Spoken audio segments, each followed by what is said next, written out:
next to me. And you know it because she does amazing things for our community. She never sleeps and she never stops helping other people.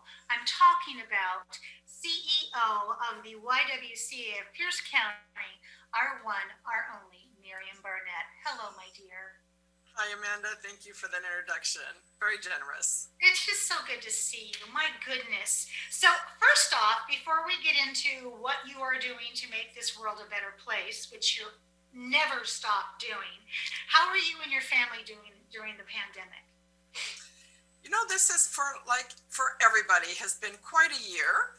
I think about it every day. And I think about it in the historical context as if I'm living in the future and looking back on it and being absolutely amazed that we all made it through and that we all came out whole, of course, except for the families that lost loved ones. And I think about that as well. We are blessed that hasn't been our story. So our little family of four, three of us are fully vaccinated. And I didn't really realize the weight that I was carrying, the paranoia I was holding inside my body, like wondering with every day, is today I did something wrong? Because I kept coming to work, right? And I couldn't just stay home. So that just wasn't going to work. And so now that paranoia is gone, like I feel so much safer. Of course, we still mask here at work, and we still follow all the safety protocols. But we're making it through, and we're going to be, all of us are going to be okay in the end. And look back and be quite amazed by what we came through. I love how you just so succinctly sewed that up because you touched on that. I was vaccinated and cried when I got my second vaccination and didn't expect to cry. But boy, just the weight of it. And just like you said, the everyday, is this the day that I'm going to do something wrong?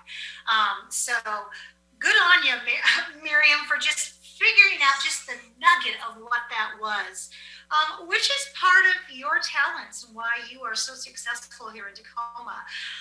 You have led the Y for years. Give us an overview of the important services you offer to our community if somebody just is not aware of the goodness that you spread.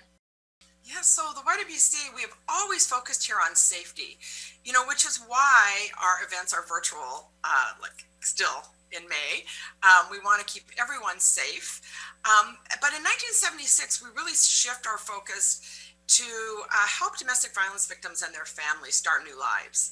And so we offer wraparound services, everything from our 90-day emergency shelter, which is always full, unfortunately, to our free legal services program. We have free counseling programs, support groups. We have a therapeutic children's program, which has suffered the most during the pandemic because of not being able to meet face to face. It's very hard to have that relationship with kids over Zoom that you can have, like with a support group, for instance. So we really look forward to the day we can welcome kids back into our building. They will be the first people we welcome back into our building when we open up, when that's safe to do that. But we also offer housing. So just when you think about what a client might need when they come to us having fled a violent home, we're there to offer whatever we need to offer to help them start anew. Yeah. So Miriam, you mentioned that you would get together again when it was safe. So because of the pandemic, your facility has been closed, even though your core team has safely been there keeping the wheels going. So how are you assisting those in need if people can't come in and sit down face to face with you? Yeah. So our shelter, first of all, nothing's changed. It is just like it always has been. Our staff has showed up every single day for their shifts through COVID. How amazing is that? They have not had a break. They can't work from home, right? But we were able to keep COVID out of our shelter because all of our clients also have their own apartments. So they have a locking door and they have their own kitchen and their own bathroom. So they could isolate in place. I think we're the only homeless shelter that I'm aware of that didn't have an issue with COVID coming into their space, which is a hard issue to have to face. And then our other programs, we just drank from the fire hose as we pivoted every day. Every day was different. We never knew what to anticipate, but we found online safe platforms. We found the hardest for us was our support groups, because that has to be completely confidential, and our counseling program. You can't use Zoom because it's not a confidential platform. But all of our programs have been available virtually for quite a while now during COVID. So you can still meet with your legal advocate, your attorney. You can still come to support group, only it's virtual. You can still do everything that you could do before, meet with your counselor. And the beauty of that, and we'll probably continue to offer some virtual options even when we're back open, is that it takes away the barrier of transportation. And so there's been some good that's come from it. Our counseling clients, if they move out of Tacoma, they can still keep their relationship with their therapist because they could meet with her virtually. And that's huge. You don't want to have to start your story over again. That's really hard to do. So part of what we've come out of with COVID is doing something we probably never would have thought to do. We never would have spent the money to do, but now we've done it. And so we'll keep the good, and we'll welcome the people back into our building and let go of that piece. Like I say, mostly with our kids. Our kids are on Zoom all day with school. They don't want to come back for group at night on Zoom. And we totally understand that. So speaking of keeping things going and doing things in the pandemic that we wouldn't expect, if somebody had said to me, Miriam Barnett is going to continue to fundraise Dorothy Heights, and it's going to come to fruition. It's going to open. People are going to give. I would have said during the pandemic, oh, I don't think so. But that's exactly what you did. So tell us about the Dorothy Heights apartment, affordable housing development. I think that's a picture of it behind you. It is. That's a drawing, but it looks just like that. In real life, it actually is complete. We are completely leased, so no one needs to call us and say they need a unit. We don't have any. It's been really hard. We get a lot of calls every single day. The need is so great. This is 54 units for homeless families. We had over 300 applicants right away. So we are completely leased. The building is humming with tenants, and it's so exciting for me every single day. This project really kept me going during COVID because it was right behind my desk. It was right across the street. So I heard the construction. I was able to watch it every day, and it gave me hope because I knew what we were building for. It wasn't easy to build during COVID. We had lots of roadblocks we had to get over, but we did it. And once again, that's part of the historical story we'll tell about this project. It was built during a pandemic. Who knew? But the Dorothy Height Apartments, I want to just mention who Dorothy Height is, because probably most people don't know. Because, like for instance, in the civil rights movement, we know and we hear and we love Dr. Martin Luther King, right? But we didn't probably hear about Dorothy Height, who was walking right alongside him, who was doing equally important work for the civil rights movement. Just like we didn't hear about Dolores Huertas walking alongside Cesar Chavez, right? So, you know, in movements, when you think about our country, women weren't elevated the same way men have been elevated. And so I wanted to elevate Dorothy Height and the amazing work she did for civil rights and for the YWCA movement, because she also led a YWCA on the East Coast in Washington, D.C. But really, she was the only woman in the civil rights sticks with John Lewis and all the greats. So I just wanted to honor her and her spirit. She passed away in 2010 at 97. I did have the opportunity to meet her before she passed away, and I've carried her spirit with me ever since. And it took me over 2 years in a pro bono attorney to get to use her name because she has a foundation. I almost gave up. I was going to move on to Dolores because I swear I wanted this building named after a strong woman who hasn't been recognized for the great work they have done. So this is proudly the Dorothy Height Apartments, and her story is right when you walk in to the entry of the tenant lobby, so all the tenants can read about her. Oh. Beautiful African-American woman who did so much for our country in the 30s, 40s, 50s, 60s, and on. We have so many artists that are watching this right now, because you have your cadre of artists from Rags, which we're going to talk about in a second. But from my mouth to their hands, I need to see a bronze statue in some courtyard. Yes. And so, Jennifer Wiederman Hay, get on it. Let's talk about how was Rags this year? How was the art sale and the show? Because this is next to your gala. This is one of your signature events, and it does so much because it brings everybody together, and we get to celebrate artists and wear amazing jewelry. But this year it was virtual. Yeah, that was interesting for me personally. I'm actually not an online shopper. I like to touch things. And so, but I also really have to add to my collection every year. And so I worked at it and I found some really great things to purchase. We will know at our May 12th luncheon how Rags did. That's when they'll go public. But I do know, has with our auction and has what we're anticipating with our luncheon, is we are not seeing the same kind of financial support virtually that we have with our live events. And, for instance, a luncheon usually has 600 people, and we're not going to have 600 people on a Zoom platform. It's just not the way it's going. And so we're making some adjustments to that. I will say the virtual auction we did for GLAM was fabulous. People really seemed to enjoy that. We did 91% of value, which is kind of unheard of. The last live one was 86% of value, and that's unheard of. So we felt good about that, but we're not getting those direct donations in the same way.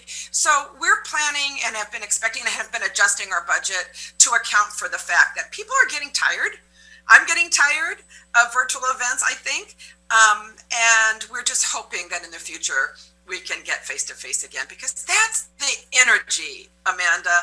The energy is the art, it is the story, it is the client story, but it's mostly being in a room full of people who care about your mission. There's nothing that can replace that. Oh, you're right. I mean, if we could bottle that feeling, I think that we would get through this pandemic probably in better shape than we are right now, because this is good. I can look at you over here and go, hey, I'm Miriam in the Brady Bunch squares. But it's not the same as 500 people at the Hotel Murano dancing and cheering. It's just not the same. Your luncheon, that luncheon is always phenomenal. And I know that it's coming up. It's going to be virtual. And knowing you and your team, you've done some things to try to replace that in-person feeling. So tell us what we can expect. So our keynote that we had reserved for last year, Rachel Louise Snyder, who wrote this amazing book. She's a researcher. She's not a former victim, which often we have, and their perspective has been so interesting. But she's a researcher on domestic violence. And her book, No Visible Bruises, really helps explain. I really highly recommend people read it. The dynamics, the very complicated dynamics of domestic violence, why victims don't leave, why victims recant when they do start a prosecution of their abuser. I've learned so much, and I already know so much from being in this field 16 years, but I learned things that I didn't know. So she was our keynote last year, but we didn't do even a virtual luncheon. It was so, our luncheon is typically in April. We've moved it to May 12th because that's when we can get a venue that now we don't need. But regardless, April, we were so new into COVID. We just couldn't, we were just trying to figure out how to keep our programs going, to be honest. So we just did a virtual kind of email fundraiser. We didn't use our keynote speaker, but she has agreed to continue on with us, and she will be giving a beautiful keynote from the East Coast. I think will be very informative and very interesting for people to hear her speak. I will also be speaking. It is my last event for the YWCA because I will be retiring, and so I'm very sad it's not in person. Believe me, I was waiting for a lot of hugs to be able to give a lot of hugs. But I will also be speaking, and then Rags will present the check to us as well. So it's an exciting day, May 12th at noon. And you can go on our website, YWCA Pierce County, under events. You can register. There's no cost. Oh, I love that. Well, it's not going to be your last event because as I said to you before we got on the air, that I need to have you back on in July. We're crossing our fingers, but science is science, and it's not telling us our plans. That Yes. we're back in the studio, but we don't know. But if we are back in that studio, I'm thinking you and I have a date on the comfy couch. And I also think you and I have a date to jump up and down on the comfy couch as your way of saying goodbye to Tacoma and hello to having a personal life. Yes, exactly. I'm staying in Tacoma, so I'm not saying goodbye to Tacoma, but I am saying goodbye to the YWCA. That's so much a part of me. Well, I can imagine you will have lots of offers to be on boards. Do you have any solid plans yet, Miriam, that you can share with us? Or is it just take one breath at a time, one day at a time? Yeah, I love that you were asking me that question, Amanda. I've thought about this a lot. I'm giving myself a gift. I've been working in nonprofit for 35, 36 years. And, I've had a few little vacations, but not anything that where I didn't think about work. I think about work 24/7. I wake up in the middle of the night and I think about work. I can't turn it off. It's just not in my DNA. And so I'm giving myself a gift of not deciding. So I'm going to just wake up and see how many days it takes me to quit thinking about work. I have a whole long list of possibilities because that's fun to create, right? But I'm going to see what I miss. And if there's something I miss, I'll jump in and either consult or do it. But I'm going to follow my heart. The one thing I can tell you, numero uno, day one, I'm going to start cleaning my studio. I'm a jeweler and I just love art, textile art, whatever. And my studio is a mess. And I haven't had time to spend to organize it or to be in it. And I don't think I will till after I retire. That's number one. I want to have my studio so organized that I can go in and find what I need for that moment, that a creative spark comes into my being. I can just go get it out of my body and create something. So probably more than anything, I'll be donating to auctions. Miriam, there's so many things that you can do that whatever you decide to hang your shingle, be it chocolatier, be it the best organic vegetables in the yard, or a jewelry maker. I know that you will give all the love you've given us these past years. Now, July 8th is the first Cityline in July, so I have you back on here because it's July 9th, isn't it? Yes, it is. All right, that'll be perfect. July 8th, we have a date. Okay, thank you, Amanda. I'll be there. You're more than welcome. Thank you for spending time with us today, my dear. And as always, you are such a pleasure. So thank you so much, Miriam. Thank you. I always appreciate you and Cityline. Thanks for helping get the word out about good work in our community. No, thank you for doing the good work. We have much more to come on Cityline, so don't go away. We'll be right back.